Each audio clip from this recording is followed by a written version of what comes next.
Welcome back, everybody, to another deep dive. This time, we're going to be tackling a leader in Africa who's, well, they've been praised for some really bold steps they've taken.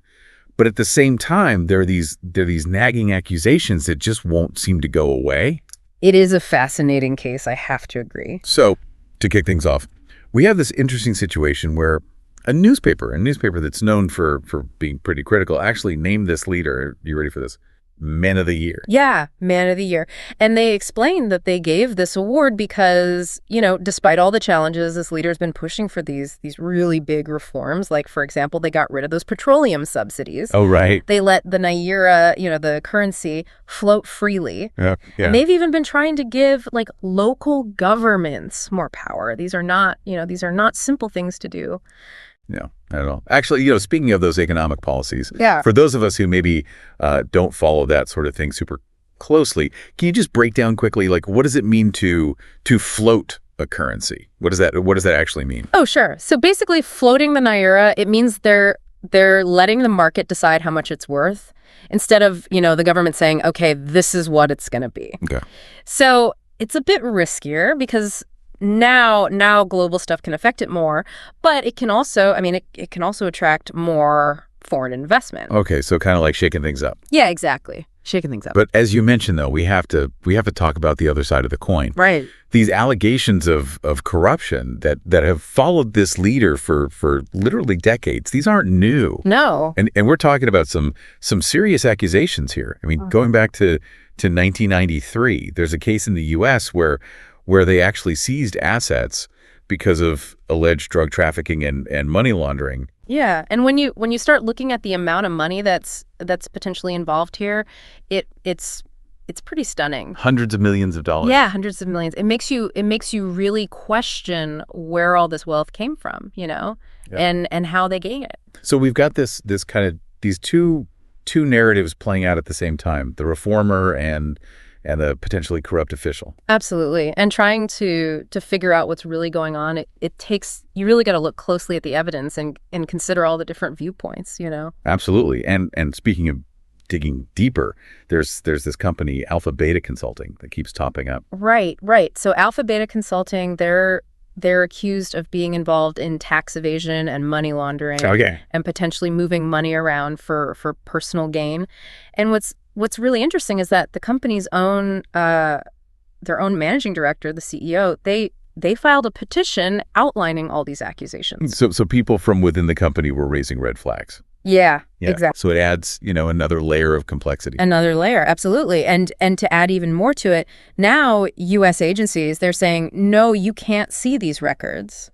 They're blocking access to these records. Whoa. And their reason, national security. So now we've got transparency and secrecy like clashing. Yeah. It's a lot to process. It really is. Before we dive into more of those details, I do want to take a quick second to remind everybody about the Deep Dive Africa podcast and ebook store. Oh, yes. It's a wonderful resource for anyone who's interested in learning more about all this stuff: leadership, governance, all the complexities of African politics. It's you can find it at payhip.com/of-Africa-shop. Definitely worth checking out. It's a fantastic resource, definitely. Now, getting back to our deep dive, one specific allegation that has really, I think, captured a lot of attention involves a cabinet appointment. Oh, yes. The appointment of Abubakar Bagudu. He was given a really important ministerial position. Right. And this has raised a lot of eyebrows. You see, Bagudu, he's been linked to Sani Abacha. Oh, wow. The former dictator of Nigeria. Yes. And he's accused of being involved in the looting that happened during Abacha's rule. Hold on. So we have a leader who's facing these allegations of corruption, and then they appoint someone who also has a history of alleged corruption to a very powerful position. Yeah, it does seem a bit counterintuitive, and the U.S. government, who is already, concerned about those initial allegations, they see this as potentially more of the same. You'd think there'd be some pushback, right? Some opposition to an appointment like this. You would think, but there wasn't. The Nigerian Senate, they approved it without any objections. That's pretty telling, isn't it? silence. It is. And to make things even more complicated, there are allegations that Bagudu actually tried to block the repatriation of $150 million of looted funds. Yeah. Unless he got a cut. Yeah, that's if that's true, that's pretty bold. It suggests a level of, I don't know, maybe confidence or maybe just impunity. It's quite striking. Before we jump into, there's also a global ranking that kind of throws fuel on this whole fire. But before we do that, I did want to mention, for anyone who's fascinated by African history, Deep Dive Africa actually has a fantastic podcast episode on the legacy of Sani Abacha. Oh, that's a great one. And I think it's really relevant to what we're talking about today. Yeah, it's a must listen for sure. You can find it, of course, along with their ebook store at payhip.com/Africa shop. Awesome. Now, you mentioned a global ranking. What is this about? Yeah.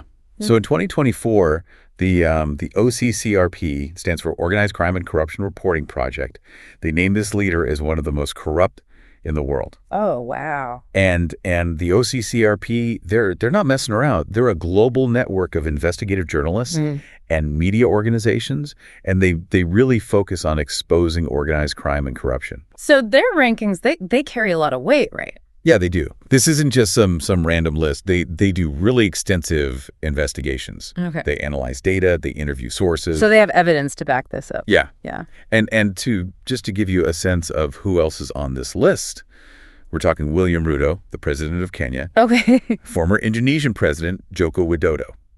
Wow. So this leader is in some pretty controversial company. Yeah. And the reactions from Nigerians on social media, they've been all over the place. Some are expressing concern, disappointment. They see this as a real blow to their nation's reputation. Of course. I mean, it's not something you want to see. No. But then there are others who are fiercely defending this leader. They say that, the OCCRP is biased. Yeah. This is politically motivated, trying to discredit them. So a really divided reaction. Yeah. Yeah. So we've got this leader who's caught in this web of accusations and international scrutiny and this divided public. What does this all mean? It really highlights the challenges, of leadership on this global stage. Mm-hmm. We're seeing all these different perspectives, these narratives clashing, and this fight for power and influence. It reminds us that leadership it's rarely simple. Right. It's rarely clear cut.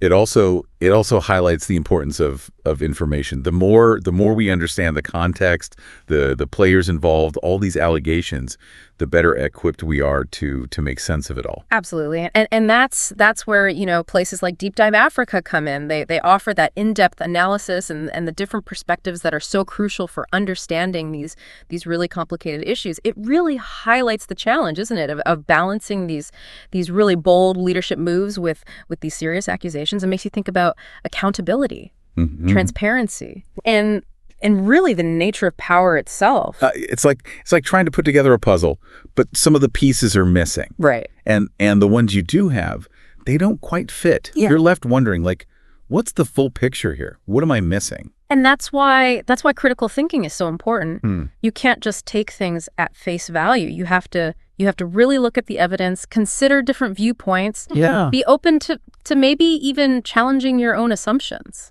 It's easy to get, caught up in the headlines and the sensationalism of it all. Right. But you have to dig deeper, look at the nuances. Absolutely.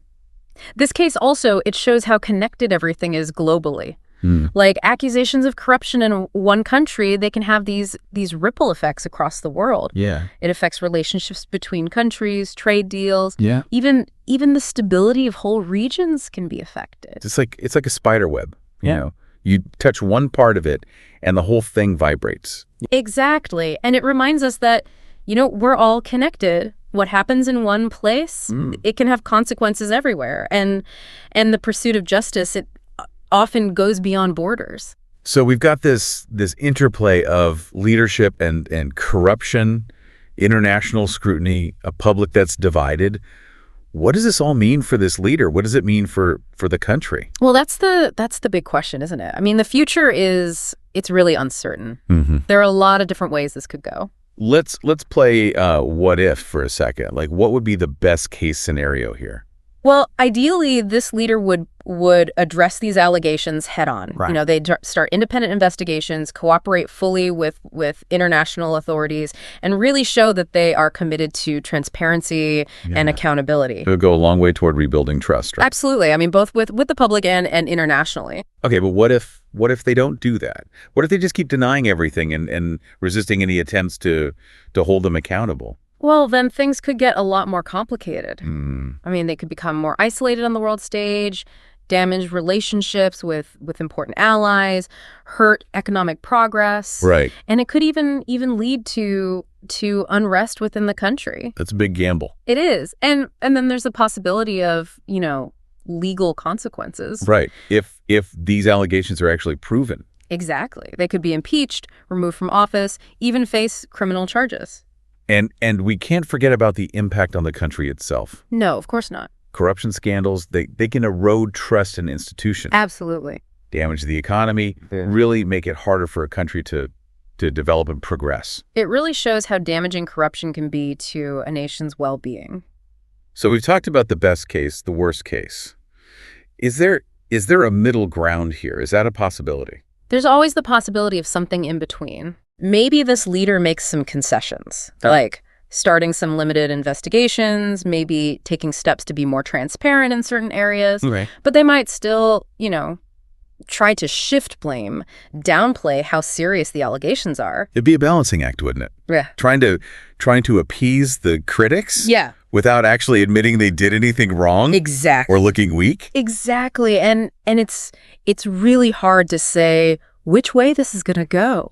So, lots of questions and a lot of uncertainty about what happens next. Yeah. But one thing is for sure, this story isn't over. No, not at all. This is going to keep developing, and we'll definitely be keeping a close eye on it here at the Deep Dive. As we wait to see what happens, it's important to remember that this isn't just about one leader. No. Or one country. Right. It's kind of a microcosm of the challenges that a lot of countries face, this struggle with leadership. Absolutely. Corruption and trying to find justice in a really complicated world. It's a story that speaks to a lot of different places, Yeah. It raises these fundamental questions about power, accountability, and how societies are structured. We can't predict the future. Right.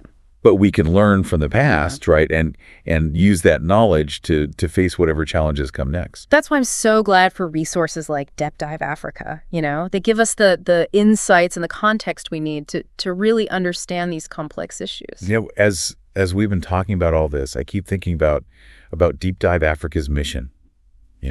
Uncovering these untold stories. Right. Amplifying the voices of people who are making a difference across the continent. Yeah. It seems even more important now, doesn't it? Absolutely. Platforms that bring out different perspectives, encourage people to think critically, and inspire action. They're so crucial. And if you are feeling inspired to dig into these topics even more, you can find Deep Dive Africa's podcast. Yes. And their ebook store at payhip.com, Echoes of Africa shop. Such a great collection of books and podcasts. It's a treasure trove for anyone who wants to learn more. Definitely. Now, before we wrap up this part of our deep dive, I do want to mention something really important. We've been focusing on these allegations of corruption. Right. But it's crucial that we don't, paint an entire nation with one brush. You're absolutely right. Every country has its own complexities. Yeah. Its own successes and challenges. And it's really important that we avoid generalizations or stereotypes that can be really harmful. Exactly. This story, it's not meant to be a reflection on everyone in the country. No. Or the country's character as a whole. It's about specific allegations against specific individuals. And it's really important to remember that as we continue this conversation. Let's shift gears for a moment. I want to talk about something that often gets overlooked when we talk about corruption and leadership. Okay. The role of the people. Right. The citizens, this is where the idea of active citizenship comes in. It's not enough to just watch from the sidelines. No. We all have a responsibility to hold our leaders accountable, to demand transparency, but how do we do that effectively, especially when we're dealing with systems that seem resistant to change? Well, there are a lot of ways to make a difference. Even small actions can have a big impact. It starts with staying informed, talking about these issues, Okay. and supporting organizations that are fighting for accountability and good governance. So things like attending community meetings, Yeah. contacting our elected officials, Exactly. supporting investigative journalism, Absolutely. even just having these conversations with our friends and family, that can actually make a difference. Absolutely. Every voice matters. Mm-hmm. And when we act together, we can create real change. And speaking of acting together, we can't forget about the power of of social media and online platforms, right? To amplify those voices and hold those in power accountable. I mean, we've seen how social media can really be a force for change, getting people involved, raising awareness, putting pressure on leaders to address these issues. But we have to be careful too, right? Of course. We have to be critical of the information we see. Yeah. Make sure we're separating fact from fiction and not spreading misinformation or harmful stuff. It's like that saying, with great power comes great responsibility. Exactly. We've got to use these tools wisely and ethically. Now, before we move on to our final thoughts, Okay. I do want to circle back to something we talked about earlier. Not making generalizations about entire nations based on the actions of a few. Yeah, Every country is this mix of different cultures, different perspectives, different experiences. And we need to approach these stories with nuance, with sensitivity, recognizing that every nation has its own unique journey. So let's not reduce an entire country to just one story. Right. Let's embrace that richness and diversity that every nation brings to the world. As we keep exploring these complicated issues, it's important to remember that we're all connected. And that working towards justice and good governance, it's a responsibility we all share, no matter where we live. Now, as we head into the final part of our deep dive, I want to leave our listeners with something to think about. Okay. What are the long-term consequences of corruption that goes unchecked? Not just for a country's economy and political stability, but for its people, for its social fabric. That's a really deep question. It deserves a lot of thought. Corruption, it can break down trust, divide people, and ultimately undermine the foundation of a just and fair society. It's a reminder that fighting corruption isn't just about the money. It's about protecting a nation's values, its integrity, its future. Yeah, it almost feels like corruption is this disease, it eats away at the very core of a nation. It is. It's like a poison, a slow poison. Right. It weakens institutions, it breaks down trust, and in the end, it stops a nation from truly thriving. And the thing is, fighting corruption, it can't just be left to governments and law enforcement. Right. It requires everyone to get involved. The citizens, civil society organizations, the international community. Thinking back on everything we've talked about today, this story it's so layered, isn't it? We have bold reforms, but then these really serious allegations, international intrigue, a public that's divided, and these questions about accountability that go from, local communities all the way up to the global stage. It's a very complex situation, for sure. And I think that's what makes these duck dives so interesting. We're not just scratching the surface. We're really going deep, exploring the nuances, looking at all the different perspectives. And that's where real understanding comes from, right? Not from easy answers or seeing things as black and white. Yeah. It's about accepting that things are messy, that there are contradictions, and that there are many different ways to look at things. Absolutely. And I think there's a really important lesson here for our listeners. When you see a news story or a political debate, or even just have a conversation with friends or family about a complicated issue, remember to approach it with curiosity. Be willing to think critically and consider different points of view. Don't be afraid to ask questions. Yeah, challenge those assumptions. Look for information from different sources. And speaking of great sources, I can't recommend Deep Dive Africa's podcast and ebook store enough. Oh, absolutely. They're a fantastic platform with so much information about African politics, history, culture, everything that's going on. You can find them at payhip.com/lekazas.com. It's a great resource for anyone who wants to learn more about the continent. Absolutely. Before we finish this deep dive, I want to leave you with one last question to think about. Okay. How do you weigh this leader's actions, the bold things they've done, against these allegations? It's a question that really makes you think about the evidence Yeah. the context, and the impact on the country and its people. There's no easy answer. No. And everyone has to grapple with this question based on their own values and beliefs and what they think about the information that's available. This whole story, it reminds us that leadership is complicated. Yes. It has many different sides, and that the fight for justice, it requires us to be vigilant, to think critically, and to be willing to have those tough conversations. And remember, this isn't the end of your journey of discovery. Deep Dive Africa is here to help you explore the complexities of the African continent, giving you insights, perspectives, and resources to empower you on your own journey. So keep diving deep, keep questioning, keep learning, and keep having those important conversations that help us understand the world. Absolutely. And don't forget to connect with Deep Dive Africa on social media. You can find them on Facebook, X, and YouTube. Your support helps them to keep growing and keep amplifying those voices and inspiring positive change. Until next time, fellow deep divers, keep exploring.